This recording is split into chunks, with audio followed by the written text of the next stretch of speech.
No funny weird. You feel me? I'm dapping Kuzman up. And Mike happy to see me. He run up on me. Right. I got 10 other pictures. We down there. We start down there. Bam, I'm telling his ass, Mike, I slam your, I break your neck in this. But we play like that. They white, so they don't really understand how I understand. Like, even when the picture came out before it went viral, I told them, like, Mike, I can't have pictures like that. Right. Even though me and you playing, bro, it's 100 people at the party. We in the middle of 100 people. There's nothing weird we could be doing in a party. Right.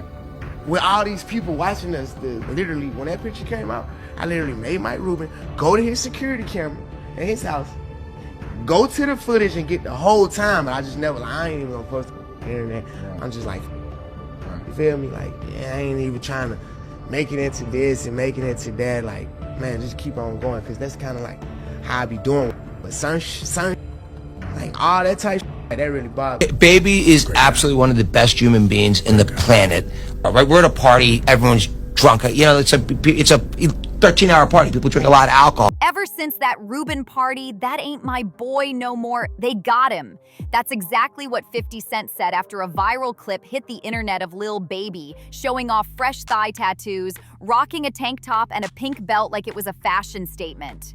Now the internet's going wild, roasting Baby left and right, saying, who gets their thighs tatted before even touching the upper body? People are calling it straight up strange work, and they're not holding back. But here's where it gets juicier. 50 Cent swears this isn't just about style choices. According to him, Baby's been acting different ever since that Michael Rubin party in the Hamptons. The same one where he got hugged from behind in a moment everyone's still talking about. 50's pushing a theory that's got social media buzzing. He claims this is part of a full-blown humiliation ritual that certain rappers supposedly go through to keep their fame alive and stay on top of the game. That's not just wild talk. It's the kind of statement that makes people start digging. So the real questions are, what actually went down at that famous white party? Who exactly is Michael Rubin? And why does he seem so drawn to young rappers in the first place? Before we unpack the Hamptons mystery, let's get into why Lil Baby is once again trending for all the wrong reasons. He just dropped his first tattoos. And yeah, he chose his thighs. What's even crazier? Baby's been on record in multiple interviews swearing up and down that he'd never get any tattoos. Fast forward to 2025, Lil Baby's got 90s Baby inked big across his thighs. He dropped fresh pics on IG with the caption, "Back in that mode," rocking shorts that made sure the world saw every letter of those tattoos. And that wasn't all. There's also a huge CBFW piece running down his lower left leg, first spotted when he showed it off on July 4th. Fans wasted no time jumping in with comments like, "humiliation ritual," and "I'm sorry, you let them get to you." Another said, "The industry got my boy, lay off them shorts." Harsh. But the internet heat turned up even more when a performance video went viral. Lil Baby on stage in those same shorts, a tank top, and yep, the pink belt. He kept pulling the shorts up to flash his new ink, like he wanted every camera to catch it. Scroll the comments, and you'll see people saying 50 Cent's been right this whole time, that Lil Baby's been acting different ever since that all-white Hamptons party hosted by Michael Rubin. On our staff that's been talking about your parties for the last couple of days, that's dying to get to your party. Well, you know what? I've actually figured out, like, if this Fanatics thing doesn't work out, I think I could be a good party promoter. Oh, man, you kidding me? Yeah, like, I think I already got the white suit in the closet, so just let us know what, you know what I mean, what's happening. Yeah. So, you know what it really comes from? I love bringing people from different backgrounds together. And that's something I enjoy doing. Whether it's this lunch we just talked about, whether it's my Super Bowl party, whether it's the white party. For me, it's a great time to, it's like, I enjoy bringing people from different backgrounds together. And by the way, I benefit from them because I'm always learning from people there. And so that's really where it started. We started with our Super Bowl party. And, you know, our Super Bowl party, by the way, this was like this year's Super Bowl party. I was like, when I had many of the owners of the football teams come up and tell me this is better than the game itself, I thought, like, literally, that's what people were saying to me. Right? Yeah. Look, I think what we like to do is bring the right people together in a room and then great. One comment flat out read, "Michael Rubin already showed y'all Lil Baby was his boy. Why is this a surprise?" Another was even more blunt.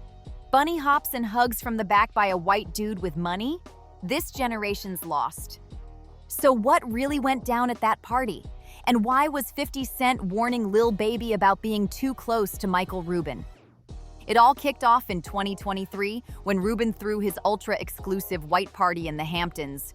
We're talking big names: Jay-Z, Beyonce, Tom Brady, Kim Kardashian, and yes, Lil Baby. That's where the now famous photo dropped of Lil Baby stuck in a hug sandwich between Rubin and NBA player Kyle Kuzma. 50 Cent wasted no time posting it on Instagram with the caption, "See, this is why I don't go to parties Puffy and them at. The F is going on here." Then he added, "Get the F off my young man." Another shot from the same night went viral too, Rubin hugging Lil Baby from behind. And if that wasn't enough, Baby later uploaded a video of himself on a private jet with Rubin, laughing and joking about those photos. That's when 50 doubled down, saying this is exactly why you'll never catch him at those parties. Some fans thought 50 was trolling, but others swore these events give secret initiation vibes, a quiet test that certain rappers supposedly have to pass before they level up in the industry. Apparently, all that internet talk got under Lil Baby's skin because he decided to clap back. On Lil Yachty's podcast, Baby admitted the memes about him, and Rubin bothered him so much he actually asked Rubin for security footage from the party, just to prove nothing shady went down. But here's the twist: he never released the footage. Still, Baby insists he's got no beef with Rubin. In fact, he called him a super great influence in his life. Though, when pressed, he couldn't really explain how Rubin influenced him. Rubin also spoke out about the photos last year, calling the whole thing ridiculous. He chalked it up to everyone drinking too much and having fun. But the way Rubin went on about Lil Baby made some people think this man had more than just friendly feelings toward him. And the whispers didn't stop there. Folks online keep pointing out that Rubin has this strange way of attaching himself to young rappers, even though he's not in the music business at all. And it's not just Lil Baby. Remember when that video surfaced of Meek Mill bunny hopping for Rubin on a tennis court? Meek later claimed it was nothing serious, just that he lost a tennis bet. But still, a white billionaire making a black rapper hop around like a bunny while barking orders? The optics? Way off. So who is Michael Rubin, and why is he so locked in with these rappers? According to his Wikipedia page, Rubin was born in 1972 in Philadelphia to a Jewish family in Lafayette Hill. At just 14, he opened a ski shop using his bar mitzvah money and his dad's lease.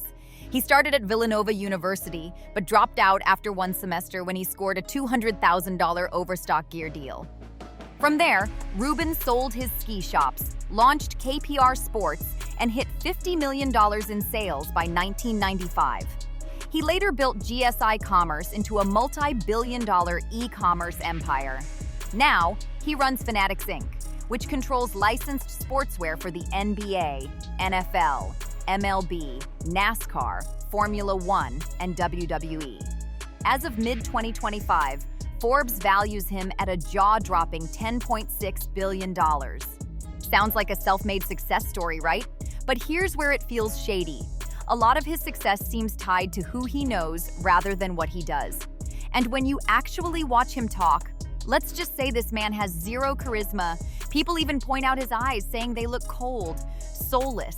There's something off about Rubin's whole vibe, and nobody can figure out why so many rappers and pro athletes seem desperate to be around him. And here's where it gets even more interesting.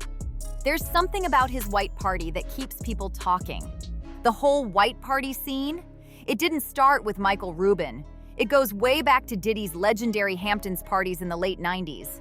Back then, Diddy's white parties were the ticket everybody wanted, pulling in the biggest names in music, sports, and Hollywood.